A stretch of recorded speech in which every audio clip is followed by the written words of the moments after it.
একজন আদর্শ সভ্য দিনদার নারী বিয়ে করা। রাসূলুল্লাহ সাল্লাল্লাহু আলাইহি সাল্লাম বলেন, তুনকাহুল মারআতু লিআরবাইন লিমালিহা ওয়া লিহাসাবিহা ওয়া লিজামালিহা ওয়া লিদীনিহা। একজন নারীকে বিয়ে করা হবে চারটি বিষয়ের প্রতি লক্ষ্য রেখে। সম্পদ দেখা হবে, বংশ দেখা হবে, সৌন্দর্যতা দেখা হবে, 4 নাম্বার দিনদারিতা দেখা হবে। আমাদের সমাজ প্রথম 3টা দেখে, 4 নাম্বারটা দেখে না। সম্পদ দেখে, বংশ দেখে, সৌন্দর্যতা দেখে, 4 নাম্বার হলো দিনদারিতা। রাসূলুল্লাহ সাল্লাল্লাহু আলাইহি সাল্লাম বলেন, ফাসফার বিদাতিদ দীনি তারিবাত ইয়াদাক। তুমি দিনদারিতাকে প্রাধান্য দাও। যদি দিনদারিতা প্রাধান্য না দাও, তোমার 2 হাত ধুলোই দূষরিত হোক, তুমি ধ্বংস হও, নাউজুবিল্লাহ। নবী বললেন দিনদারিতা প্রাধান্য দিতে, কিন্তু আমাদের সমাজ প্রাধান্য দেয় মাল, সৌন্দর্য, বংশ। যেটাকে প্রাধান্য দিতে বলছে দিনদারিতা, এটা প্রাধান্য দেয় না।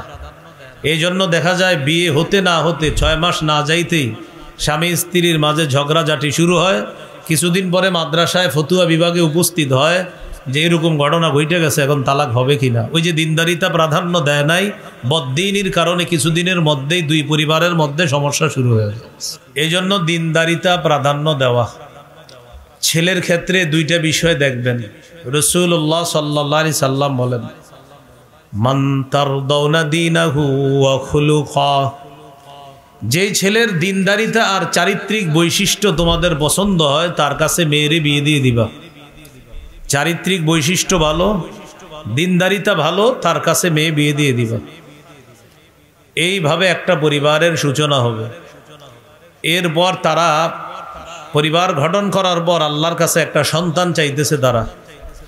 রাসূলুল্লাহ সাল্লাল্লাহু আলাইহি সাল্লাম বলেন, তোমাদের কেউ যখন তার স্ত্রীর কাছে গমন করবে এবং বৈধ পদ্ধতিতে সন্তান কামনা করবে, তখন স্বামী স্ত্রী আল্লাহ প্রদত্ত যে বৈধ একটা নিয়ম পালন করবে, সেটার আগে একটা সুন্নাহ পালন করবে। এই দোয়াটা পড়বে, বিসমিল্লাহি আল্লাহুম্মা জান্নিবিনাশ শায়তান ওয়া জান্নিবিশ শায়তানা মা রাযাকতানা। আল্লাহ আমাদেরকে শয়তান থেকে দূরে রাখেন, আর আমাদেরকে যেই সন্তান দান করবেন, এই সন্তান থেকে শয়তানকে দূরে রাখেন। এই দোয়া করার পর যদি তাদের সন্তান দুনিয়াতে আসে, রাসূলুল্লাহ সাল্লাল্লাহু আলাইহি সাল্লাম বলেন, এই সন্তান দুনিয়াতে আসার পর শয়তান তার কোনো ক্ষতি করতে পারবে না। সন্তান দুনিয়াতে আসলো, আসার পর ছেলে হোক মেয়ে হোক, তার কানে আজান দেওয়া। আমাদের সমাজ ছেলে হলে আজান দেয়, মেয়ে হইলে আজান দূরের কথা, কাউরে জানায়ও না তার যে মেয়ে হইছে। সূরা নাহলের 58 নম্বর আয়াতে আল্লাহ বলেন, ওয়া ইযা বুশশিরা আহাদুহুম বিল উনসা যাল্লা ওয়াজহুহু মুসওয়াদ্দাও ওয়া হুয়া কাযীম। কিছু মানুষ আছে, তাদেরকে যখন কন্যা সন্তানের সুসংবাদ দেওয়া হয়, তখন তাদের চেহারা কালো হয়ে যায় এবং কপাল কুঁচকায়। কন্যা হইল কেন, এই জন্য চেহারা কালো। ছেলে হইলে খুশি হয়, মেয়ে হইলে চেহারা কালো হয়ে যায়। কিন্তু মনে রাখতে হবে, ছেলে হোক মেয়ে হোক, আজান দিতে হবে। আবু দাউদের হাদিস, 5105 নম্বর হাদিস, ওবায়দুল্লাহ ইবনে আবি রাফে থেকে বর্ণনা। তিনি বলেন, সামিআতু রাসূলুল্লাহি সাল্লাল্লাহু আলাইহি ওয়াসাল্লাম আযানা ফি উযুনিল হাসান ইবনে আলীন হিনা ওয়ালাদাতহু ফাতিমাতু বিস-সালাহ। হযরত হাসান যেদিন জন্মগ্রহণ করলেন, আলী রাদিয়াল্লাহু তাআলা আনহুর ছেলে হযরত হাসান যেদিন ফাতেমা রাদিয়াল্লাহু তাআলা আনহার গর্ভ থেকে দুনিয়াতে আসলেন, আমি নবীকে দেখেছি। নবী হযরত হাসানের কানে মুখ লাগিয়ে নামাজে যে আজান দেই আমরা, ওই আজানটা হযরত হাসানের কানে স্বয়ং আল্লাহ নবী নিজেই দিয়েছে। তাহলে সন্তান ছেলে হোক মেয়ে হোক, 1 নাম্বার আজান দেওয়া। 2 নাম্বার তাহনিক করানো। তাহনিক কি জিনিস? খেজুর চাবাবে, চাবানোর পর এই চাবানো খেজুরের যে থুতুটা মুখে লাগবে, কোনো আল্লাহওয়ালা বুজুর্গের মাধ্যমে ওই খেজুর চাবিয়ে এই চাবানো থুতুটা বাচ্চার মুখে প্রথম দিবেন। সহিহ বুখারীর বর্ণনা, 3909 নম্বর হাদিস। আসমা রাদিয়াল্লাহু তাআলা আনহার বর্ণনা, তিনি বলেন আন্নাহা হামালাত বি আব্দুল্লাহ ইবনে জুবাইর, তিনি পেটে আব্দুল্লাহ ইবনে জুবাইর রাদিয়াল্লাহু তাআলা আনহুকে পেটে ধারণ করলেন, এর মানে তিনি সন্তান সম্ভবা। তো তিনি বলেন খরজতু ওয়া আনা মুতিম্মুন, আমি মদিনায় হিজরতের উদ্দেশ্যে রওনা করলাম, আমি ছিলাম আসন্ন প্রসবা। আসন্ন প্রসবা মানে আমার সন্তান যে কোনো সময় হয়ে যাবে। রওনা করলাম, আতাইতুল মাদিনাতা, মদিনায় চলে আসলাম, নাজালতু বি কুবা, কুবায় অবতরণ করলাম।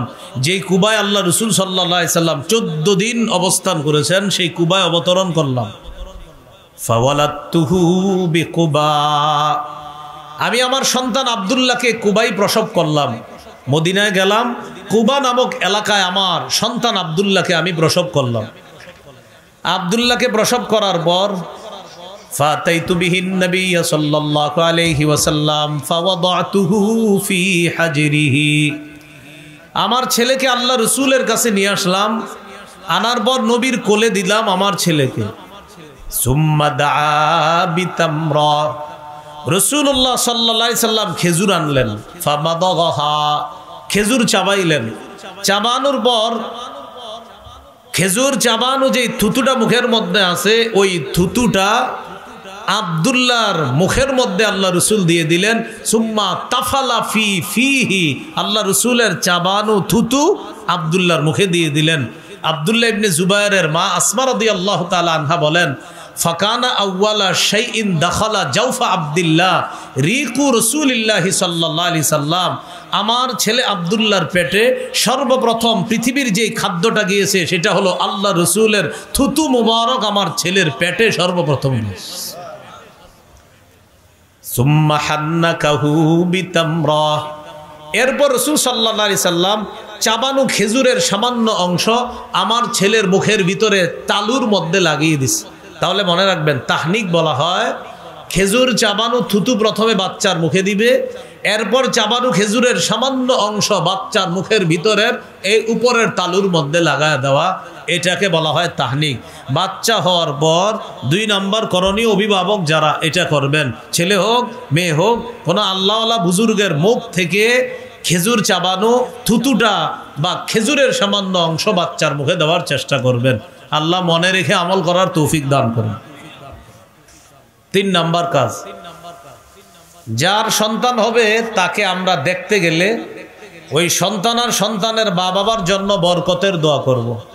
আবু দাউদের হাদিস 5106 নম্বর হাদিস, আয়েশা সিদ্দিকা রাদিয়াল্লাহু তাআলা আনহার বর্ণনা, তিনি বলেন কানা রাসূলুল্লাহ সাল্লাল্লাহু আলাইহি ওয়াসাল্লাম ইউতা বিস-সিবয়ান ফায়াদউ লাহুম বিল বারাকাহ, রাসূলুল্লাহ সাল্লাল্লাহু আলাইহি সাল্লামের কাছে নবজাতক শিশুদেরকে, বাচ্চাদেরকে আনা হতো, আল্লাহ রাসূল তাদের জন্য বরকতের দোয়া করতেন।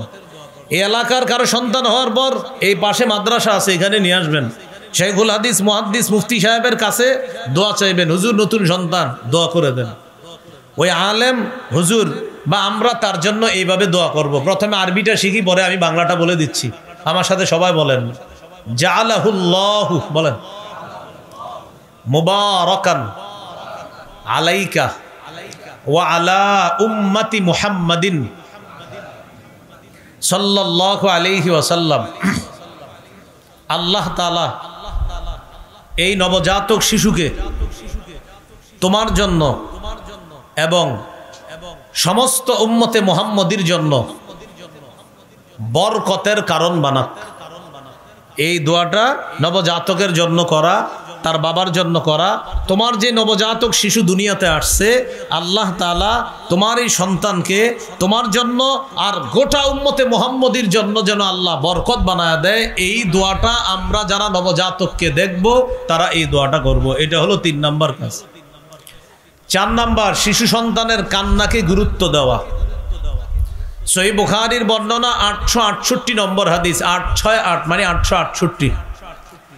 এই হাদিসের মধ্যে আসছে রাসূলুল্লাহ সাল্লাল্লাহু আলাইহি সাল্লাম বলেন ইন্নী লাআকুমু ইলাস সালাহ ফাউরিদু আন উতাওয়িলা ফিহা ফাআতাজাওয়াজু ফিহা فأسمع بكاء الصبي فأتجوز فيها كراهية أن أشق على أمه রাসূলুল্লাহ সাল্লাল্লাহু আলাইহি সাল্লাম বলেন, আমি নামাজে দাঁড়াই, নামাজে দাঁড়ানোর পর লম্বা কেরাত পড়ার নিয়ত করি। ফাসমাউ বুকা আস-সাবি, নামাজে আমি দাঁড়ানোর পর যখন লম্বা কেরাত পড়ার নিয়ত করি, তখন যদি কোনো শিশুর কান্নার আওয়াজ শুনি, আমি তাড়াতাড়ি কেরাত সংক্ষিপ্ত করি। কেন? শিশুর মায়ের যেন কষ্ট না হয়, আর শিশুর যেন কষ্ট না হয়। আল্লাহর নবী শিশুর কান্নাকে গুরুত্ব দিতে গিয়ে লম্বা কেরাতের নিয়ত পরিবর্তন করে কেরাত সংক্ষিপ্ত করে, যেন শিশু আর শিশুর মায়ের কষ্ট না হয়। তাহলে 4 নাম্বার শিশুর কান্নাকে গুরুত্ব দেওয়া। 5 নাম্বার আকিকা করা। ইহুদিরা ছেলে হইলে আকিকা করত, মেয়ের আকিকা করে না। রাসূলুল্লাহ সাল্লাল্লাহু আলাইহি সাল্লাম বলেন, ইন্নাল ইয়াহুদা তাউক্কু আনিল গুলাম ওয়ালা তাউক্কু আনিল জারিয়া। ইহুদিরা ছেলের আকিকা করে, মেয়ের আকিকা করে না। ফাউক্কু আনিল গুলামি শাতাইন ওয়া আনিল জারিয়াতি শাতান। রাসূলুল্লাহ সাল্লাল্লাহু আলাইহি সাল্লাম বলেন, তোমরা ছেলের পক্ষ থেকে 2টি ছাগল আকিকা করবা, মেয়ের পক্ষ থেকে 1টি ছাগল আকিকা করবা। ইয়াহুদিরা ছেলের পক্ষ থেকে আকিকা করে, মেয়ের পক্ষ থেকে আকিকা করে না। ও আমার উম্মত, ছেলে হলে 2টা ছাগল আকিকা করবা, মেয়ে হলে 1টা আকিকা করবা। মাসালা মনে রাখা, ছেলের পক্ষ থেকে যদি 1টি ছাগল আকিকা করা হয় তাও আদায় হয়ে যাবে। কোনো সামর্থ্যের অভাব বা কোনো কারণে যদি 1টা ছাগল ছেলের পক্ষ থেকে আকিকা করা হয় তাও আদায় হয়ে যাবে। রাসূলুল্লাহ সাল্লাল্লাহু আলাইহি সাল্লাম তার নাতি হাসান রাদিয়াল্লাহু তাআলা আনহুর পক্ষ থেকে 1টি ছাগল আকিকা করেছিলেন। এখান থেকে বোঝা যায় 1টি ছাগল আকিকা করলেও ছেলের আকিকা হয়ে যাবে। 7ম দিনে আকিকা করার চেষ্টা করা। নাসাইর বর্ণনা 4220 নম্বর হাদিস। এই হাদিসের মধ্যে আছে রাসূলুল্লাহ সাল্লাল্লাহু আলাইহি সাল্লাম বলেন, কুল্লু গুলাবিন রাহিনুন বিআকিকাতিহি তুযবাহু আনহু ইয়াওমা সাবিহি। প্রত্যেক নবজাতক তার আকিকার সাথে আবদ্ধ থাকে। 7ম দিনে এই নবজাতকের পক্ষ থেকে একটি পশু জবাই করা হবে। ওয়া ইউহলাকু রাসুহু, তার মাথা মুন্ডন করা হবে। ওয়া ইউসাম্মা, তার নাম রাখা হবে। তাহলে 7ম দিনে পশু জবাই করা, মাথা মুন্ডন করা, নাম রাখা। মাথা মুন্ডন করার ক্ষেত্রে একটা কথা আমরা সবাই মনে রাখবো, যেটা তিরমিজিতে আসছে 1519 নম্বর হাদিস। রাসূলুল্লাহ সাল্লাল্লাহু আলাইহি সাল্লাম তার মেয়ে ফাতেমা রাদিয়াল্লাহু তাআলা আনহাকে বললেন, ফাতেমা ইহলিকি রাসা, হাসানের মাথা মুন্ডন করার পর চুলগুলা ওজন করবা।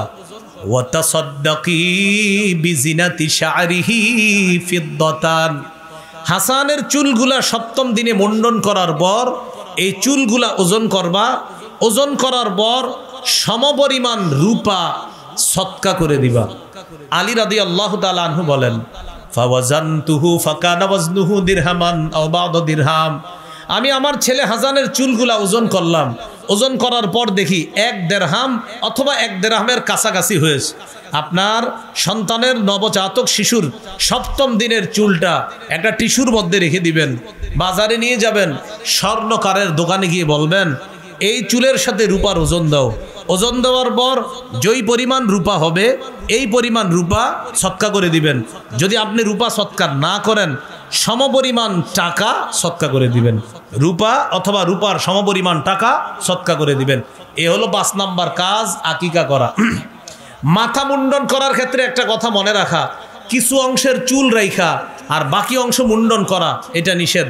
আমার সাথে বলেন, বলেন কাজা, বলেন সবাই বলেন কাজা। কাজা কাকে বলে বলতেছি আমি। নাহা রাসূলুল্লাহ সাল্লাল্লাহু আলাইহি ওয়াসাল্লাম আনিল কাজা। রাসূলুল্লাহ সাল্লাল্লাহু আলাইহি সাল্লাম কাজা করতে নিষেধ করেছেন। কাজা কি জিনিস?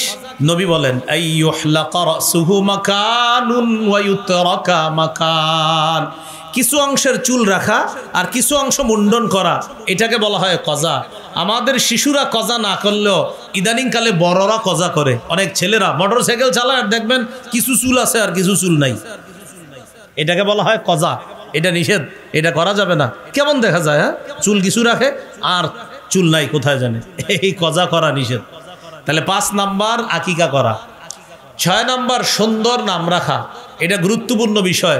আন্দাজি খালি নাম রেখে দিয়েন না, আলেমদের সাথে পরামর্শ করে নাম রাখবেন। আব্দুল্লাহ ইবনে আব্বাস রাদিয়াল্লাহু তাআলা আনহুমার বর্ণনা, তিনি বলেন সাহাবায়ে কেরাম রাসূলুল্লাহ সাল্লাল্লাহু আলাইহি সাল্লামকে জিজ্ঞাসা করলেন, কদ আলিমনা হাক্কাল ওয়ালিদি ফামা হাক্কুল ওয়ালাদি ইয়া রাসূলুল্লাহ। ওগো আল্লাহর রাসূল, আমরা পিতা মাতার হক জানি, ছেলে মেয়ের হক কি আপনার কাছে জানতে চাই। পিতা মাতার হক তো অনেক ওয়াজ জানি আমরা, কিন্তু ছেলে মেয়ের হক কি একটা বাবার জন্য এটা জানতে চাই। فقال رسول الله صلى الله عليه وسلم أن يحسن اسما ويحسن أدبا। একটা নবজাতক তার বাবা মায়ের কাছে পাওনা, এই নবজাতকের সুন্দর নাম রাখবে আর তাকে সুন্দর শিষ্টাচার শিক্ষা দিয়ে তাকে বড় করবে। এটা একজন শিশু তার মা বাবার কাছে পাওনা। যারা ছোটবেলা থেকে তাকে জিন্সের প্যান্ট পরান আর শার্ট পরান, একটা বাচ্চা মেয়েকে আপনি প্যান্ট পরালেন আর শার্ট পরালেন, এটা কি আপনার সন্তান আপনার কাছে পাওনা? বলেন সবাই। জিনা আসতে হয়েছে, বলেন সবাই। যারা পরান তারাও বলেন, এটা কি আপনার কাছে পাওনা? নবী বলছে শিষ্টাচার শিক্ষা দেওয়া, এটা পাওনা। সুন্দর নাম কেন রাখবেন, একটা হাদিস শুনলে বিষয়টা বুঝে আসবে। আগে আমার সাথে বলেন, বলেন হাজনুন অর্থ দুঃখ। বলেন তো হাজনুন অর্থ কি? এক ব্যক্তির নাম হাজনুন। সহিহ বুখারী 6193 নম্বর হাদিস। সহিহ বুখারী 6193 নম্বর হাদিস। সাঈদ ইবনুল মুসাইয়াব রহমতুল্লাহি আলাইহি, তার দাদার নাম হাজনুন, অনেক বড় আলেম, অনেক বড় তাবি। তিনি বলেন, আমার দাদা হাজনুন কাদিমা আলা রাসূলিল্লাহ সাল্লাল্লাহু আলাইহি সাল্লাম। আমার দাদা হাজনুন মানে দুঃখ, নবীজির কাছে গেছে। আমার দাদার নাম হাজনুন, আমার দাদা নবীজির কাছে গেছে। যাওয়ার পর রাসূলুল্লাহ সাল্লাল্লাহু আলাইহি সাল্লাম আমার দাদাকে জিজ্ঞাসা করলেন, মাসমুকা, তোমার নাম কি? আমার দাদা বললেন হাজনুন, আমার নাম দুঃখ, মানে হাজনুন মানে দুঃখ। নবীজি বললেন, না না, লা বাল আনতা সাহলুন, তুমি সাহলুন, তুমি সহজ, তুমি ভালো। কি নাম রাখছো? দুঃখ, নাম পাল্টাও। ওই ব্যক্তি জবাব দিলেন, মা আনা বিমুগাইরিন ইসমান সাম্মানি আবি। আমার আব্বা আমার যেই নাম রাখছে এই নাম আমি পরিবর্তন করব না। আমাদের সমাজও এমন মানুষ আছে, একটা আজাইরা নাম রাখে, আলেম ওলামারা যদি বলে ভাই এই নাম রাখেন না, না আব্বার দাদা রাখছে, এটা পাল্টাইতে পারবো না। তো নবীজি বললেন, তোমার নাম কি? কয় হাজনুন মানে দুঃখ। নবীজি বললেন, না কি দুঃখ, সাহলুন নাম রাখো। তিনি বললেন, আমি আমার আব্বার নাম পাল্টাতে পারবো না। নাম পাল্টান নাই। না পাল্টানোর কারণে সাঈদ ইবনুল মুসাইয়াব তিনি বলেন, ফামা জালাতিল হুজুনাতু ফিনা বাদু। আমার দাদা নাম না পাল্টানোর কারণে আমাদের বংশে সদা সর্বদা দুঃখ লেগেই থাকতো, দুঃখ লেগেই থাকতো। নবী বলছিলেন নামটা পাল্টাও, পাল্টায় না। আমার দাদার নামের এই প্রভাব পরবর্তী প্রজন্ম ভোগ করতে হয়েছে, আমাদের বংশে খালি দুঃখ লেগে থাকছে। তাহলে বোঝা গেল নামের প্রভাব আছে। নামের কি আছে? প্রভাব। এই যে দেখেন নামের প্রভাব আছে। নবী বললেন কি নাম? দুঃখ। তোর নাম পাল্টাও, পাল্টায় নাই। বংশে সারা জীবন দুঃখ লেগেছিল। এই জন্য সুন্দর নাম রাখা 6 নাম্বার। 7 নাম্বার, উপনামে শিশুকে ডাকা। উপনাম কাকে বলে? আবুল কাসেম, আবু উমাইর, এগুলারে বলে উপনাম।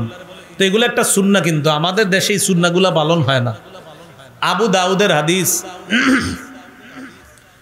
রাসূলুল্লাহ সাল্লাল্লাহু আলাইহি সাল্লামের সাহাবী আনাস রাদিয়াল্লাহু তাআলা আনহু বলেন, আমার একটা ছোট ভাই আছে, তার নাম হলো আবু উমাইর, তার উপনাম ইউকান্না আবা উমাইর। আমার ছোট ভাইয়ের উপনাম হলো আবু উমাইর।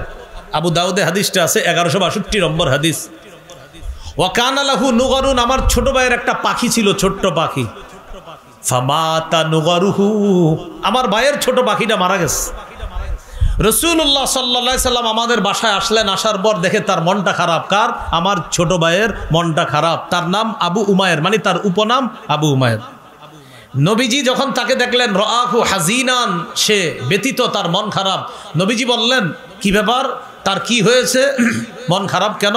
তো বলা হলো, হুজুর মাতা নুগারুন, তার যে ছোট্ট পাখিটা ছিল এই পাখিটা মারা গেছে। فقال رسول الله صلى الله عليه وسلم يا أبا عمير ما فعل النغير। নবীজি বললেন, ও আবু উমাইর, নুগাইর কি করলো? নুগাইরের কি হলো? নুগাইর মানে ছোট্ট পাখি। নবী নামটা মিলায়া বললেন, দেখেন, ইয়া আবা উমাইর মা ফালান নুগাইর। কি সুন্দরভাবে মিলায়া বলছে। কেন? ওই শিশুটাকে হাসানোর চেষ্টা করলেন। মন খারাপ, পাখি মারা গেছে তো, তাই নবীজি বললেন, ও আবু উমাইর মা ফালান নুগাইর, নুগাইর কি করছে, নুগাইরের কি হয়েছে, এটা বইলা তাকে একটু সান্ত্বনা দেওয়ার চেষ্টা করছে। এখানে দেখেন উপনাম আবু উমায়ের, এই উপনামে শিশুকে ডাকা এটাও শিশুর একটা অধিকার। 8 নাম্বার, শিশু বারবার পড়ে গেলে তাকে বারবার পড়তে দিবেন না, কোলে নিবেন। এত বড় পইরা তার হাঁটুতে ব্যথা পাইতে পারে, এই বারবার পড়ে যাওয়ার কারণে হাঁটুতে ব্যথা পেলে সে কষ্ট পাবে, এই জন্য বারবার পড়তে দিয়েন না। আপনি ওরে হাঁটা শিখাইতেছেন, তো এখন এত দূর থেকে বলছেন আব্বু আসো, হাঁটতে হাঁটতে আসো, আম্মু আসো, তো এত দূর থেকে আসতে আসতে সে বারবার পড়ে যায়। এইভাবে কষ্ট না দেওয়া, মোটামুটি একটা রেঞ্জের মধ্যে রেখা হাঁটা শিখানো। অনেক সময় শিশুরা হাঁটা শিখার পর কি করে, কিছু হাইটা আবার পরে, আবার হাঁটে আবার পরে, এই ক্ষেত্রেও লক্ষ্য রাখা। নবীজি সাল্লাল্লাহু আলাইহি সাল্লাম ভাষণ দিতেছে মসজিদে, খুতবা দিতেছে জুমার দিন। হাসান হুসাইন মসজিদে আসছে, ফায়াসুরানি ওয়ায়াকুমান। হাসান হুসাইন বারবার পড়ে যায় আবার দাঁড়ায়, আবার পড়ে যায় আবার দাঁড়ায়। নবী খুতবা বন্ধ করে আখজা হুমা, নাতি দুইজনকে জড়ায়া ধরলেন। দুইজনকে জড়ায়া ধরার পর আল্লাহ রাসূল সাল্লাল্লাহু আলাইহি সাল্লাম সাইদা বিহিমাল মিম্বার, দুই নাতিকে কোলে নিয়ে মিম্বরে গিয়ে বাকি খুতবা শেষ করছে। এখান থেকে কি বোঝা যায়, হাঁটা শিখার পর একটু খেয়াল রাখা, ও যেন বেশি পড়ে না যায়। হাঁটতেছে পড়তেছে, হাঁটতেছে পড়তেছে, বেশি পড়তে দিয়েন না, ব্যথা পাইতে পারে। আল্লাহ রাসূল সাল্লাল্লাহু আলাইহি সাল্লাম নাতি দুইজনকে দেখতেছে, ওরা খালি বারবার হাঁটে পরে, হাঁটে পরে। নবীজি খুতবা বন্ধ করে তাদেরকে কোলে নিয়ে বাকি খুতবা ওই অবস্থায় আল্লাহ রাসূল শেষ করছে। এই হলো 8 নাম্বার। 9 নাম্বার, সুন্দর পোশাকে অভ্যস্ত করা, কালারটা যাতে সুন্দর হয়, আজাইরা উল্টা পাল্টা কালার যেন না হয়। আব্দুল্লাহ ইবনে আমর রাদিয়াল্লাহু তাআলা আনহুমার বর্ণনা, তিনি বলেন রাআহু রাসূলুল্লাহ সাল্লাল্লাহু আলাইহি ওয়াসাল্লাম ওয়া আলাইহি সাওবানি মুআসফারান। আল্লাহ রাসূল তার সাহাবী আব্দুল্লাহ ইবনে আমরকে দেখলেন, তার শরীরের মধ্যে দুটি কুসুম রঙের কাপড়। কি রঙের? কুসুম রং। فقال رسول الله صلى الله عليه وسلم هذه ثياب الكفار فلا تلبسها। নবী বললেন এগুলা কাফেরদের পোশাক, খোলো, এগুলা আর পরবা না। কুসুম রঙের পোশাক দেখে বললেন এগুলা কাফেরদের পোশাক, এগুলা পরবা না। তাহলে কি শিখলাম? সন্তানের পোশাক নির্বাচনে কালারটাও গুরুত্বপূর্ণ, ঠিক না? হ্যাঁ, এটা কিন্তু ছোটবেলা থেকে মনে রাখবেন।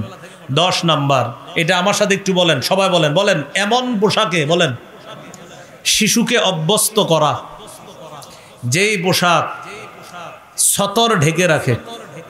শিশুর সতর না ঢাকলে তো গুনাহ হবে না, কিন্তু ওরা শিখাতে হবে ছোটবেলা থেকে যে সতর ঢাকতে হয়, এমন পোশাকে তাকে অভ্যস্ত করা। সূরা আরাফের 26 নম্বর আয়াতে আল্লাহ বলেন ইয়া বানি আদামা ক্বাদ আনজালনা আলাইকুম লিবাসা ইউয়ারি সাওআতিকুম ওয়ারিশা। হে আদম সন্তান, আমি তোমাদের জন্য পোশাক দিলাম, তোমাদের উপর পোশাক দিলাম, তোমাদের জন্য পোশাক নাজিল করলাম। কেন? ইউয়ারি সাওআতিকুম, তোমাদের জন্য এমন পোশাক আমি আল্লাহ দিয়েছি যে পোশাক তোমাদের লজ্জাস্থান ঢেকে রাখে। ওয়ারিশা, এবং তোমাদের সৌন্দর্যতার কারণ, যেই পোশাক তোমাদের লজ্জাস্থান ঢেকে রাখে আর তোমাদের সৌন্দর্যতার কারণ। তাহলে শিশুকে এমন পোশাকে অভ্যস্ত করা যেন ছোটবেলা থেকেই ও ইসলামটা শিখে বড় হতে পারে। কি বলেন, হিম্মত করা যায় কিনা ইনশাআল্লাহ? এমন পোশাকে বিশেষ করে মা বোনদেরকে, যারা আমরা ঘরে থাকে তাদেরকে কথাগুলো বলে দেওয়া। আল্লাহ আমল করার তৌফিক দান করেন। 11 নাম্বার, বলেন সাদা পোশাকে, বলেন অভ্যস্ত করা। কোন পোশাক বেশি গুরুত্ব দেওয়া বলেন তো? সাদা পোশাক। ক্বালা রাসূলুল্লাহ সাল্লাল্লাহু আলাইহি ওয়াসাল্লাম ইলবাসু মিন সিয়াবিকুমুল বায়াদ। নবীজি বলেন পোশাকের মধ্যে সাদা পোশাকটা বেশি পরিধান করবা, পোশাকের মধ্যে সাদা পোশাকটা বেশি পরিধান করবা। অন্য পোশাককে আমি নাজায়েজ বলতেছি না, কিন্তু নবীজি বলেন সাদা পোশাক বেশি তোমরা পরিধান করবা। কেন? এটা সর্বোত্তম পোশাক। ওয়াকাফিনু ফিহা মাউতাকুম, আর তোমাদের মৃতদেরকেও সাদা পোশাকে কাফন দিবা। তাহলে বলেন তো, জীবিত যারা, নবী বলেন জীবিতরাও সাদা পোশাক পরে থাকবা, আর তোমাদের মধ্যে যারা মৃত তাদেরকেও সাদা পোশাকে কাফন পরিয়ে কবরে রাখবে। তাহলে জীবিতরা সাদা পোশাক, মৃতরাও সাদা পোশাক। জীবিতরা সাদা পোশাক কেন পরবে?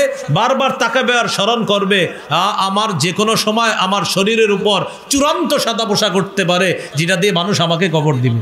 এই জন্য সাদা পোশাকে তাকাবেন আর মরণের কথা স্মরণ হবে যে আমি মারা গেলেও এই কালার দিবে জনগণ আমার।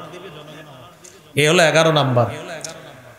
12 নাম্বার, এটা আমার সাথে একটু বলেন, বলেন এমন পোশাক পরাবো না যেই পোশাক অহংকারী বানিয়ে দেয়, অপচয়ের কারণ হয়। তাহলে শিশুকে ছোটবেলা থেকে এমন পোশাক পরাবো না যেই পোশাক অহংকার প্রকাশ পায় আর যেই পোশাক অপচয়ের কারণ হয়, এরকম পোশাক পরাবো না। ক্বালা রাসূলুল্লাহ সাল্লাল্লাহু আলাইহি ওয়াসাল্লাম কুলু ওয়াশরাবু। রাসূলুল্লাহ সাল্লাল্লাহু আলাইহি ওয়াসাল্লাম বলেন, তোমরা খাও, তোমরা পান করো, ওয়া তাসাদ্দাকু, তোমরা দান খয়রাত করো। এরপরে নবী বলেন ওয়ালবাসু, তোমরা এমন পোশাক পরিধান করো মালাম ইউখালিতহু ইসরাফুন আও মাখিলা, এমন পোশাক পরো যেই পোশাকে অপচয় হয় না আর যেই পোশাকে অহংকার প্রকাশ পায় না, এমন পোশাক তোমরা পরিধান করো। এমন পোশাক পরতেছেন, একটু আগে আপনি ঠিক ছিলেন, পোশাক পরার পরে আপনার আশেপাশেও যাওয়া যায় না, বিষয়টা যেন এমন না হয়। এ হলো 12 নাম্বার। 13 নাম্বার, এটা আমার সাথে একটু বলেন, বলেন শিশু সন্তান যদি ছেলে হয় তাকে রেশম এবং স্বর্ণ থেকে দূরে রাখা। কি থেকে? রেশম এবং স্বর্ণ থেকে। শিশু সন্তান যদি কি হয়, ছেলে হয়, ছোটবেলা থেকে শিখানো, রেশম পরানো যাবে না, স্বর্ণ পরানো যাবে না। ক্বালা রাসূলুল্লাহ সাল্লাল্লাহু আলাইহি ওয়াসাল্লাম উহিল্লাত যাহাবু ওয়াল হারিরু লিউনাসি উম্মতি ওয়া হুদ্দিমা আলা যুকুরিহা। রাসূলুল্লাহ সাল্লাল্লাহু আলাইহি সাল্লাম বলেন, আমার উম্মতের নারীদের জন্য রেশম এবং স্বর্ণ বৈধ করা হয়েছে, আমার উম্মতের পুরুষের জন্য রেশম এবং স্বর্ণ হারাম করা হয়েছে। আমার উম্মতের নারীদের জন্য রেশম স্বর্ণ বৈধ করা হয়েছে, আমার উম্মতের পুরুষের জন্য রেশম এবং স্বর্ণ হারাম করা হয়েছে। 14 নাম্বার, সব কিছু শিখায়া দেওয়া। এবার আমার সাথে বলেন এমন কি, বলেন জুতা পরানো শিখায়া দেওয়া। বলেন কি পরানো শিখায়া দেওয়া? শিশুকে ছোটবেলা থেকে জুতা পরিধান করাও শিখাবেন। মাঝে মাঝে দেখবেন শিশু এক পায়ে জুতা পরে আরেক পায়ে পরে না, না এটা দিবেন না, ওরে 2 পায়ে জুতা পরাবেন। জুতা না পরলে 1 পায়েও পরাবেন না, পরালে 2 পায়ে পরাবেন। ক্বালা রাসূলুল্লাহ সাল্লাল্লাহু আলাইহি ওয়াসাল্লাম লা তামশি ফি নালিন ওয়াহিদ। রাসূলুল্লাহ সাল্লাল্লাহু আলাইহি সাল্লাম বলেন, এক পায়ে জুতা পরিধান করে হাঁটবা না, এক পায়ে জুতা আরেক পা খালি। নবী বলে না, এইভাবে হাঁটবা না, এইভাবে হাঁটবা না। ওয়ালা তাকুল বিশিমালিকা, বাম হাতে খাবা না। ওয়ালা তাশতামিলিস সাম্মা,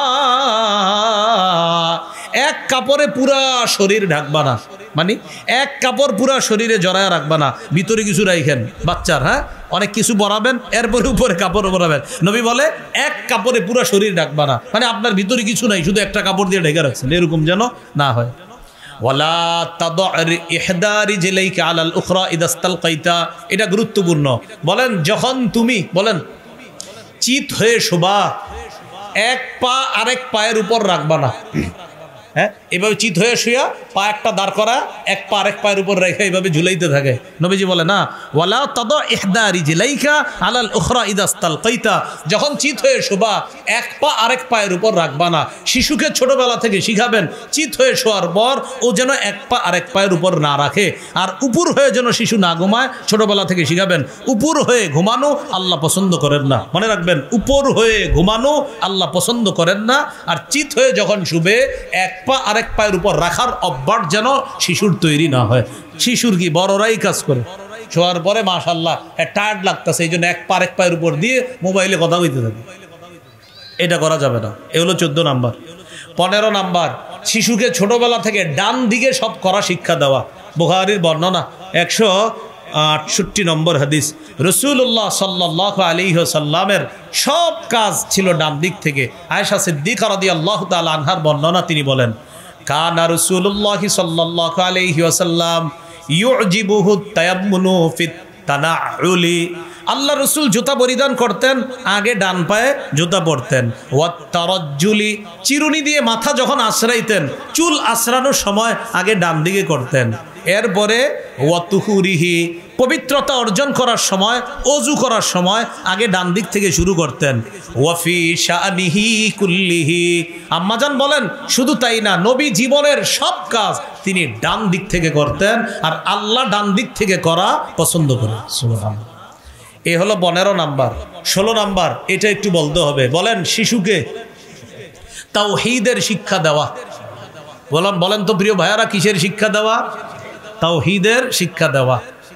তাওহীদের শিক্ষা ছোটবেলা থেকে দিতে হবে। ও বুঝুক আর না বুঝুক, প্রথমে ওর মাথায় ঢুকাইয়া দেন আল্লাহ ছাড়া কোনো ইলাহ নাই, তুমি যেখানে থাকো আল্লাহকে স্মরণ করবা। এটা আগে ওরে তোতা পাখির মতো মুখস্থ করান, বুঝজ্ঞান হওয়ার পর বুঝাইয়া দিবেন। তিরমিজির হাদিস 2516 নম্বর হাদিস। আব্দুল্লাহ ইবনে আব্বাস রাদিয়াল্লাহু তাআলা আনহুমাকে আল্লাহ রাসূল সাল্লাল্লাহু আলাইহি সাল্লাম বলেন, ইয়া গুলাম উআল্লিমুকা কালিমাত, হে বালক আমি তোমাকে কিছু বাক্য শিখিয়ে দিচ্ছি, তুমি বাক্যগুলো মুখস্থ রাখবা। ইহফাজিল্লাহ ইয়াহফাজকা, তুমি আল্লাহর বিধিবিধানগুলা সদা সর্বদা রক্ষা করবা, আল্লাহ তোমাকে রক্ষা করবে। সুবহানাল্লাহ।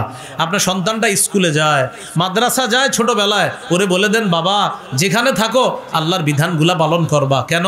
নবী বলেন ইহফাজিল্লাহ তাজিদহু তুজাহাকা, তুমি আল্লাহর বিধিবিধানগুলা পালনের প্রতি লক্ষ্য রাখবা, তুমি বিপদে আপদে আল্লাহকে সামনে পাইবা, আল্লাহকে সাহায্যকারী হিসাবে পাইবা। ছেলে স্কুলে যাক, ছেলে মাদ্রাসায় যাক, মেয়ে স্কুলে যাক, মাদ্রাসায় যাক, যাওয়ার সময় বলে দিবেন তুমি যেখানে থাকো সেখানে নামাজের সময় হয় নামাজটা আদায় করে নাও, হাজারো ব্যস্ততার মাঝে নামাজের কথাটা যেন তুমি ভুলে না যাও। এই শিক্ষা শৈশব থেকে সন্তানকে দেওয়া। মনে থাকবেন ইনশাআল্লাহ।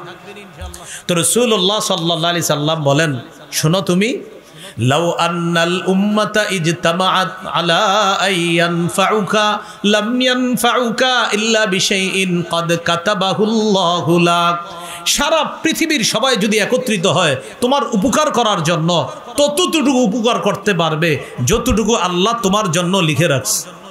ওয়ালাউ আন্নাল উম্মাতা ইজতামাউ আলা আইয়াদুররুকা লাম ইয়াদুররুকা ইল্লা বিশাইইন ক্বাদ কাতাবাহুল্লাহু আলাইক, সারা পৃথিবীর সবাই মিলেও যদি তোমার ক্ষতি করার চেষ্টা করে ততটুকু পারবে যতটুকু আল্লাহ লিখেছে, এর চেয়ে বেশি ক্ষতি করতে পারবে না। এটা শিখান সন্তানকে, সারা পৃথিবী মিলেও তোমার উপকার ততটুকু পারবে করতে যতটুকু আল্লাহ চায়, সারা পৃথিবী তোমার ক্ষতি ততটুকু করতে পারবে যতটুকু আল্লাহ চায়। এটা সন্তানকে শিক্ষা দেন ছোটবেলা থেকে। 17 নাম্বার ইমানি তরবিয়ত শিক্ষা দেওয়া। এবার আমার সাথে বলেন, বলেন শ্রেষ্ঠ তরবিয়ত, বলেন নামাজের শিক্ষা। আবার বলেন শ্রেষ্ঠ তরবিয়ত কিসের শিক্ষা? নামাজের শিক্ষা। ওরে ছোটবেলা থেকে বুঝান, বাবা মা সারা পৃথিবীতে যা করো একটা কাজ কখনো ভুলবা না, নামাজ পড়া। ও যেন ছোটবেলা থেকে এটা মুখস্থ করে, বুঝজ্ঞান হওয়ার পর বুঝবে যে নামাজ আমাকে শিখাইছে আমার আব্বা আম্মা, যে কোনো অবস্থাতে এটা ছাড়া যাবে না। এই জন্য রাসূলুল্লাহ সাল্লাল্লাহু আলাইহি সাল্লাম বলেন, মুরু আওলাদাকুম বিস-সালাত ওয়া হুম আবনাউ 7 সিনিনা, তোমরা তোমাদের সন্তানদেরকে নামাজের আদেশ করো যখন তাদের বয়স হয় 7। ওয়াদরিবুহুম আলাইহা ওয়া হুম আবনাউ 10 সিনিনা, যখন তাদের বয়স 10 বছর হয় তখন তাদেরকে তোমরা নামাজের জন্য প্রয়োজনে মৃদু আঘাত করো। 7 বছর বয়সে নামাজের হুকুম করো আর 10 বছর বয়সে প্রয়োজনে তাদেরকে মৃদু আঘাত করো। এই হলো 17 নাম্বার করণীয়। 18 নাম্বার করণীয়, সন্তানকে কোরআনের শিক্ষা দেওয়া। প্রিয় ভাইয়ারা বলেন কিসের শিক্ষা দেওয়া? কোরআনের শিক্ষা দেওয়া। সহিহ বুখারীর বর্ণনা 5027 নম্বর হাদিস। ক্বালা রাসূলুল্লাহ সাল্লাল্লাহু আলাইহি ওয়াসাল্লাম, খায়রুকুম মান তাআল্লামাল কুরআনা ওয়া আল্লামা, তোমাদের মধ্যে সর্বোত্তম ওই ব্যক্তি যে কোরআন শিখে অন্যকে শিখায়। অন্য বর্ণনায় নবীজি বলেন, তাআল্লামুল কুরআনা ওয়াল ফারাইদা ওয়া আল্লিমুন নাস, মানুষ তোমরা কোরআন শিখো আর ফরজ বিদ্যা শিখো, ফারাইজ বিদ্যা মানে সম্পদ বন্টন নীতি শিখো। ওয়া আল্লিমুহান নাস, এগুলা মানুষকে শিখাও। ফাইন্নি মাকবুজ, আমি চিরকাল থাকবো না, আমি চলে যাব, আমি বিদায় নিব, এগুলা তোমরা অন্যকে শিখাইয়া দাও। তো সন্তানকে কোরআনের শিক্ষায় শিক্ষিত করা, সন্তানকে শৈশব থেকে কোরআনের শিক্ষা দেওয়ার চেষ্টা করা, আল্লাহ তৌফিক দান করেন। 19 নাম্বার বলেন নামাজে, বলেন শিশুর উপস্থিতিকে গুরুত্ব দেওয়া। আবার ছোট মানুষের উপস্থিতিকে গুরুত্ব দেওয়া। মনে করেন শিশুরা মসজিদে আসে, বৃদ্ধরাও আসে, ইমাম সাহেব বৃদ্ধ শিশুদের প্রতি লক্ষ্য রেখে নামাজ পড়াতে হবে। রাসূলুল্লাহ সাল্লাল্লাহু আলাইহি সাল্লাম বলেন, ইদা আম্মা আহাদুকুমুন নাস, তোমাদের কেউ যখন মানুষের ইমামতি করে, ফাল্লিখাফফিফ, সে যেন নামাজে সংক্ষেপভাবে তাড়াতাড়ি ফরজ নামাজটা আদায় করায় দেয়। মানে ইমাম যে হবে তিনি যেন পিছনে মুসল্লিদের প্রতি লক্ষ্য রেখে ফাল্লিখাফফিফ, নামাজের কেরাতগুলা সংক্ষেপে করে নামাজটা শেষ করবে। কেন? ফাইন্না ফীহিমুদ দাঈফা ওয়াল কাবীরা ওয়াল মারিদা ওয়াস সাগীরা, কারণ ইমামের পিছনে দুর্বল আছে, সবল আছে, বৃদ্ধ আছে, ছোট আছে, অসুস্থ ব্যক্তি আছে। ইমাম অসুস্থের প্রতি লক্ষ্য রাখবে, বৃদ্ধের প্রতি লক্ষ্য রাখবে, দুর্বলের প্রতি লক্ষ্য রাখবে, শিশু উপস্থিত যে হয়েছে তার প্রতিও লক্ষ্য রেখে ইমাম সাহেব নামাজে ফরজ নামাজটা তাদের প্রতি লক্ষ্য রেখে কেরাত যথাসম্ভব সংক্ষিপ্ত করে নামাজটা সুন্নাহ পদ্ধতিতে শেষ করবে। তাহলে শিশুর উপস্থিতি যদি নামাজে হয় এটাকে গুরুত্ব দেওয়া। এ হলো 19 নম্বর। 20 নম্বর শেষ করে দিচ্ছি। বলেন, শিশুর সাথে খেলাধুলা করা। কি করা? মোবাইল হাতে দিয়েন না, ওর সাথে খেলেন। বাসায়, রাস্তায়, সাইকেল দিয়ে ওর সাথে খেলেন, মোবাইলটা হাতে দিয়েন না। বাসার সামনে লিখে রাখবেন, এই বাসায় বাচ্চাদের সামনে মোবাইল চালানো নিষেধ, এটা লিখে রাখবেন। ইবনে মাজার হাদিস, আল্লাহ রাসূল সাল্লাল্লাহু আলাইহি সাল্লাম মেহমান হয়ে এক জায়গায় যাইতেছে, রাস্তায় যাওয়ার সময় দেখে মদিনার এক গলিতে হযরত হুসাইন খেলতেছে। সুবহানাল্লাহ। কে খেলতেছে?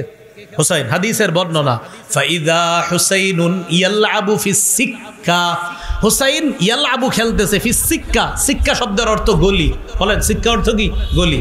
তো হযরত হুসাইন রাদিয়াল্লাহু তাআলা ছোট মানুষ, ওই গলিতে খেলতেছে। যখন নবীজি তার নাতিকে দেখছে খেলতেছে, নবীজি কি করলেন? ফাতাকাদ্দামা, তাড়াতাড়ি সবার সামনে গিয়ে হুসাইনের কাছে গেছে। যাওয়ার পর নবীজি খালি তারে ধরার চেষ্টা করতেছে। আমরা খেলি না এরকম বাচ্চাদের সাথে, ওরে ধরার চেষ্টা করি। আল্লাহ রসুল ঠিক হযরত হুসাইনকে ধরার চেষ্টা করতেছে। হাদিসে আছে, হুসাইন কি করা শুরু করলেন? ওয়া ফিররুহা হুনা ওয়া ফিররুহা হুনা। কয় হুসাইন খালি পালায়, একবার এদিকে পালায়, একবার এদিকে পালায়, আর আল্লাহর নবীও চারদিকে খালি তারে ধরতে চায়। সুবহানাল্লাহ। ওয়া ইউদাহিকুহু, আল্লাহ রসুল খালি হাসাইতেছে, নিজেও হাসতেছে, হুসাইনকেও হাসাইতেছে। হুসাইন হাসি দিয়ে একবার এদিকে পালায়, আরেকবার আরেক দিকে পালায়। তো নবীজিও তার নাতির সাথে এইভাবে হুসাইন রাদিয়াল্লাহু তাআলা আনহুর সাথে হাসতেছে আর নাতিকে ধরার চেষ্টা করতেছে। এক পর্যায়ে নাতিকে আল্লাহ রসুল আখাযাহু, ধরে ফেললেন। ধরে আল্লাহ রসুল তার নাতিকে চুমা দিলেন। তাহলে শিশুর সাথে খেলা। আল্লাহ রসুল সাল্লাল্লাহু আলাইহি সাল্লাম মদিনার গলিতে যখন তার নাতিকে দেখলেন যে তার নাতি খেলতেছে, নবীজিও তাড়াতাড়ি সামনে গেলেন, তার নাতিকে ধরার চেষ্টা করতেছে। রাসূলুল্লাহ সাল্লাল্লাহু আলাইহি সাল্লামকে দেখা নাতি হুসাইন রাদিয়াল্লাহু তাআলা আনহু একবার এদিকে দৌড়ায়, আরেকবার ওদিকে দৌড়ায়। নবীজিও এইভাবে দৌড়াইতে দৌড়াইতে নাতিকে ধরে ফেলেছে। এইভাবে বাচ্চার সাথে খেলাধুলা করা। কয়টা বললাম? 20টা বললাম। কয়টা? 20টা।